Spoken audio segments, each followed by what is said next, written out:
16.1 নম্বর math. ঠিক আছে, তোমাদের জন্য আপনাদের জন্য গুরুত্বপূর্ণ।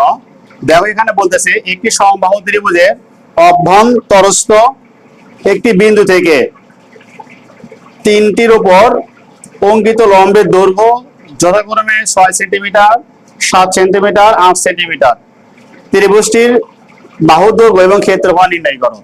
তাহলে তোমাকে কি ত্রিভুজ বলছে বলতো? একটা সমবাহু ত্রিভুজ। তাহলে সমবাহু ত্রিভুজ কাকে বলে? যে ত্রিভুজে তিনটি বাহুর দৈর্ঘ্য কি থাকে? সমান থাকে। কি থাকে? সমান থাকে, সেটাই সমবাহু ত্রিভুজ। একটা সুন্দর করে সমবাহু ত্রিভুজ আমার লাগে, বুঝছো?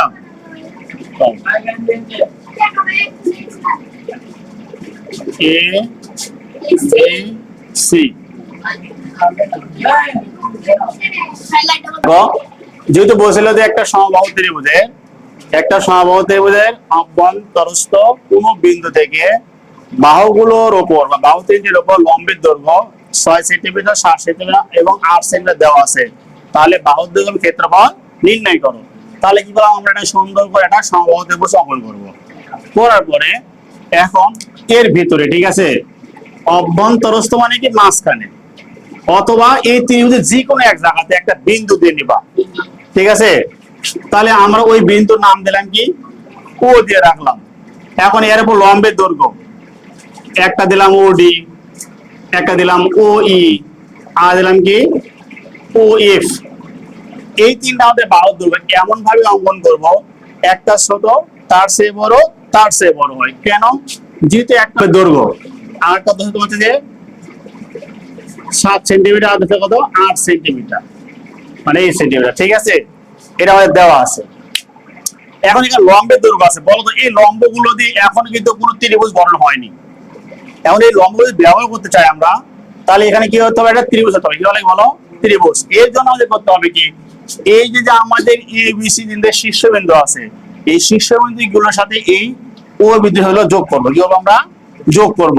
যেমন আমি যোগ করব একটা ও এ, ও বি আর ও সি। কি করলাম? যোগ করলাম। তাহলে দেখো এখানে কিন্তু এটা ও এ ও বি একটা ত্রিভুজ আছে, বি ও সি একটা ত্রিভুজ আছে, এ ও সি একটা ত্রিভুজ হয়েছে। মূলত একটা সমবাহু ত্রিভুজের মধ্যে আরো তিনটে ত্রিভুজ আছে। কটা আছে? তিনটা। তার মানে এই সমবাহু এ বি সি সমবাহু ত্রিভুজের ক্ষেত্রফল যা হবে, এর মধ্যে যে আরো তিনটে ত্রিভুজ আছে, এই তিনটে ত্রিভুজের ক্ষেত্রফলের সমষ্টির সমান হবে। ধরো এ বি সি ত্রিভুজের মান যদি তোমার যদি 6 হয়, আর এই মাঝখানে তিনটে ত্রিভুজের ক্ষেত্রফলের মান যোগ করে কি হবে? 6 হবে। ঠিক আছে, তাহলে এখন কথা হচ্ছে একটু বাংলা লিখতে হবে। মনে করি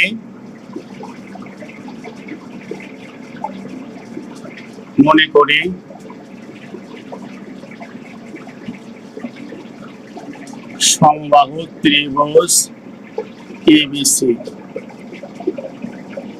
এর প্রত্যেক বাহুর দৈর্ঘ্য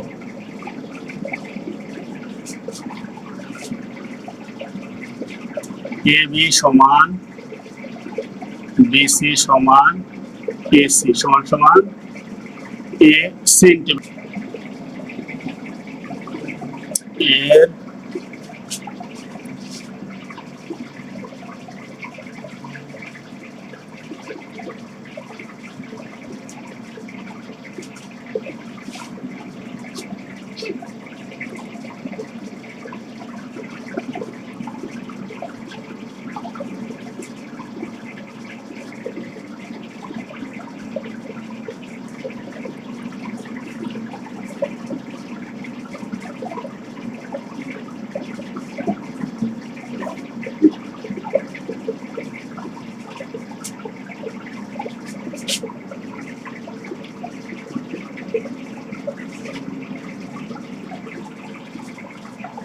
কি লিখলাম?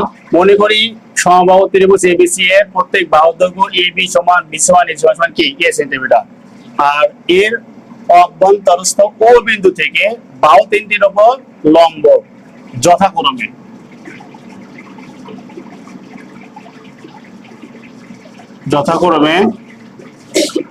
ওডি লম্ব হচ্ছে যে বিসি, ও ই লম্ব তোমার হচ্ছে যে এসি, আর ও এফ লম্ব তোমার হচ্ছে যে এবি। অতএব ওডি সমান সমান হচ্ছে যে 6 সেন্টিমিটার, ও ই সমান সমান 7 সেন্টিমিটার, আর ও এফ সমান সমান, আমরা চাইলে কিন্তু এটি এবং লিখতে পারি।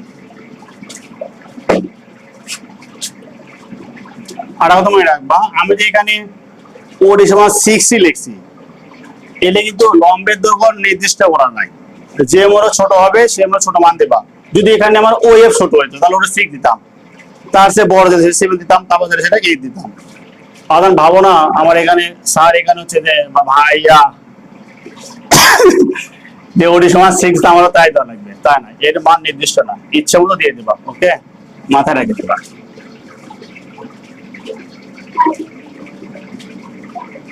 আমরা জানি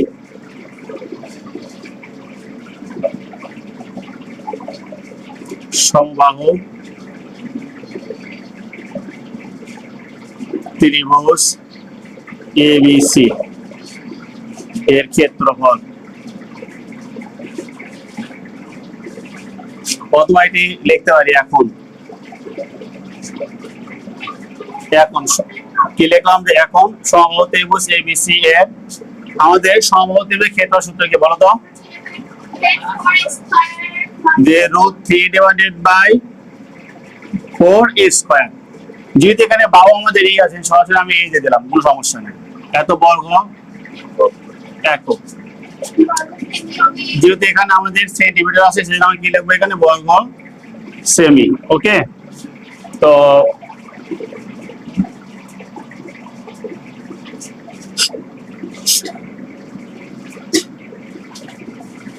ত্রিভুজ ক্ষেত্র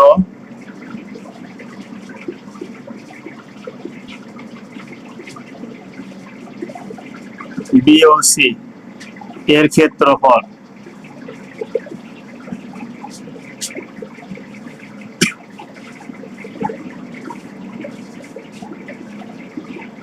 হাফ গুণন ভূমি গুণন উচ্চতা। হাফ, এখানে ভূমি কিন্তু বিসি আর উচ্চতা কিন্তু আছে ওডি। হাফ বিসি মানে উচ্চতা হচ্ছে তোমার 6, অর্থাৎ হাফ 6 এ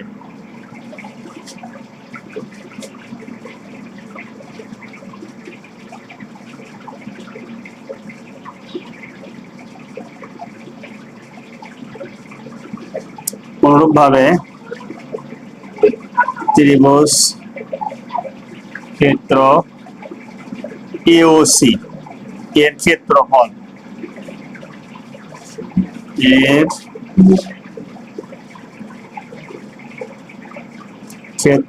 হাফ 7 এর।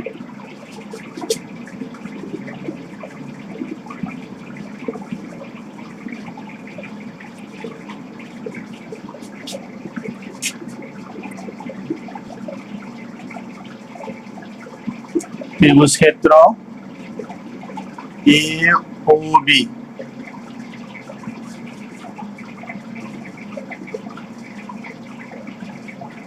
এর ক্ষেত্রফল হাফ 8 এর বর্গ সেমি।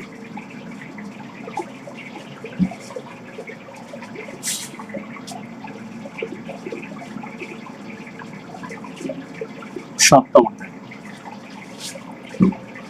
এখন কথা হচ্ছে কি, আমরা কিন্তু এখানে যে ভাষা যেটা লিখছি, ভাষা তোমার বইয়ে লেখা আছে, বইয়ে যা আছে ওইটা শুধু আমরা একটু সাজায় লিখছি। 3-4 ভাবে প্রশ্ন পড়ে নিবা, পড়ে যা মাথার ভিতর আসবে, যেভাবে চিত্র অঙ্কন করছো, যেখানে যে বাহুর মান ধরছো বা লিখছো, ওই অনুযায়ী সুন্দর করে ভাষা লিখে দিবা। লেখার পরে যেহেতু তোমার প্রশ্নের মধ্যে সমবাহু ত্রিভুজ, তাহলে আমাদের এবিসি ছিল সমবাহু ত্রিভুজ, তাহলে সমবাহু ত্রিভুজের ক্ষেত্রফল সূত্র কি √4 স্কয়ার, সে আমি লিখে দিবা। আর তারপর দেখো এরই ভিতর যে ত্রিভুজটা এটা কিন্তু সমবাহু না, কারণ এখানে দেখো একটা ভূমি আছে, ভূমির উপর লম্ব আছে, তাহলে আমরা সূত্র জানি হাত গুণন ভূমি গুণন উচ্চতা, লম্বটা একটা ত্রিভুজের কি উচ্চতা হয়, ঠিক আছে। তাহলে চিন্তা করে দেখো, তাহলে এখানে দেখো আমি লিখছি যে ত্রিভুজ ক্ষেত্র বিওসি, কি লিখছি হাফ ভূমি গুণন উচ্চতা, কারণ হাফ লিখছি, এখানে দেখো ভূমি হচ্ছে বিসি, উচ্চতা তোমার কি ওডি, এখানে বিসি মানে, আর এখানে তোমার হচ্ছে যে ওডি মান কত 6, এখন গুণ করে হচ্ছে যে হাফ ইনটু 6 এ। তো এখন চিন্তা করে দেখো এর যদি হয় আমাদের এই বাহুগুলো যদি এর এ হয়, এটা অবশ্যই এ দেওয়া আছে, এর মানে কি দেওয়া আছে এ দেওয়া আছে, তাহলে এখান থেকে যদি হাফ 6 এ হয়, তাহলে যখন আমরা ত্রিভুজ এ ও সি লিখবো তখন কি হয় বলতো হাফ 7 এ, আবার এখানে কি হবে হাফ 8 এ। তো এই জন্য আমরা কি লিখছি দেখো, অনুরূপ ভাবে ত্রিভুজ ক্ষেত্র এ ও সি এর ক্ষেত্রফল হাফ 7 এ, আবার ত্রিভুজ ক্ষেত্র দেখো এ ও বি কি লেখা আছে হাফ 8 এ। এখন তোমাদের বলছিলাম কিন্তু শুরুতেই যে এই এ বি সি সমবাহু ত্রিভুজের ক্ষেত্রফল যা হবে, এই তিনটে ত্রিভুজের ক্ষেত্রফলের সমষ্টি একই হবে, সমান। অর্থাৎ এই ত্রিভুজের ক্ষেত্রফল এই মানে এই ত্রিভুজের ক্ষেত্রফল এই তিনটে ত্রিভুজের ক্ষেত্রফলের সমষ্টি কি হবে সমান হবে। তাহলে আমরা এখানে লিখি দেখো তো √3/4 স্কয়ার সমান সমান half 6a plus half into 7a plus half into 8a। এখন একটা জিনিস এই পাশে লক্ষ্য করো তো, যে তিনটে পদের মধ্যে দেখো তো আমাদের সাধারণ উৎপাদক কি আছে হাফ, হাফ এ আছে, হাফ এটা কি আছে কি আছে, এই তোমার কমন নেই, তাহলে এখানে কি থাকে বলো, এর 6 থাকবে, এখানে 7 থাকবে, আর এখানে কি থাকবে 8 থাকবে। এখন চিন্তা করে দেখো এখানে √3/2 ইন্টু এ লেখা যাবে, আবার এই জায়গাতে দেখো আমাদের শুধু দেখো এখানে, অথবা আমরা একটা লাইন লিখি, এক লাইন বেশি করি, √3/4 এ স্কয়ার ডিভাইডেড হাফ, এখানে এ আর যোগ করে কত হবে দেখো তো 14 সাথে 21। এখন দেখো তুমি চাইলে কিন্তু এই 2 সাথে 4 কাটতে পারবা, এই এ সাথে এ স্কয়ার কাটে এখানে এ লিখতে পারবা, তাহলে এখানে আমরা এক লাইন লিখি।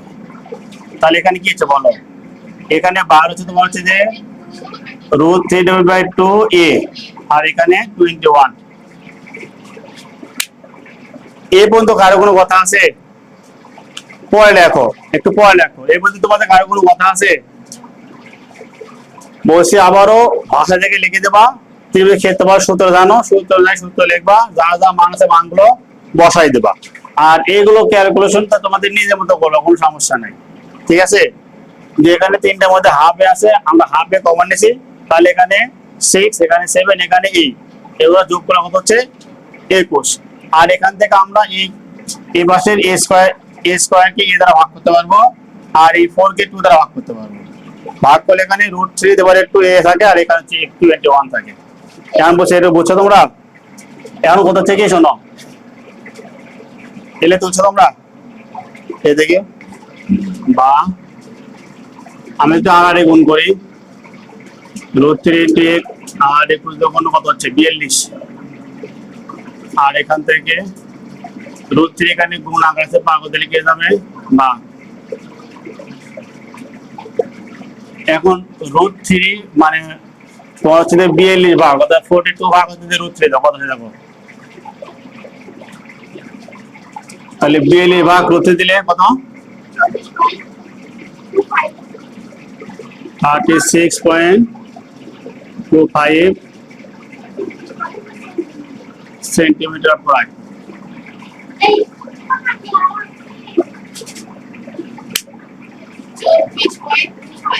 কি লিখলাম, তুমি তো বলা 36 পয়েন্ট বললা, কার চোখ দেয় শুনলাম। দেখো তাহলে এই ইকুয়াল যদি আমরা 42 কে √3 দ্বারা ভাগ করি, তাহলে আমাদের এখানে বার হচ্ছে যে 24.25 এত সেন্টিমিটার প্রায়। যেহেতু আমাদের এই ভাগ শেষ এখনো শেষ হয়নি, লিমিট ছাড়া আছে আনলিমিটেড, এই জন্য আমরা কি করলাম প্রায় লিখলাম। তাহলে আমাদের এখানে বলছিল কি বাহুর দৈর্ঘ্য হয়ে গেছে ক্ষেত্রফল। আমরা লিখতে পারি ত্রিভুজটির বাহুর দৈর্ঘ্য, ত্রিভুজটির বাহুর দৈর্ঘ্য 24.25 এত সেন্টিমিটার প্রায়, এবং ক্ষেত্রফল সূত্র কি ছিল মনে আছে? √3/4 a স্কয়ার ছিল। তাহলে এর মান কত আছে সেটা বসে দাও, 24.25 তার স্কয়ার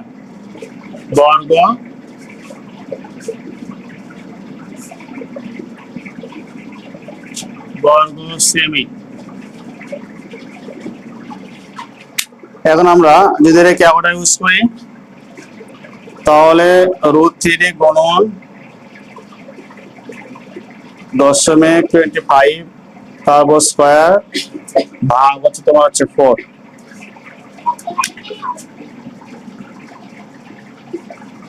254 অর্থাৎ 254.64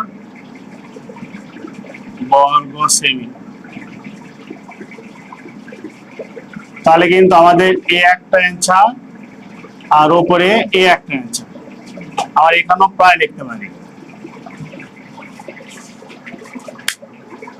এখন পুরো ম্যাথ তোমরা ভালো করে দেখো, কোথাও কোনো বোঝার আছে কিনা।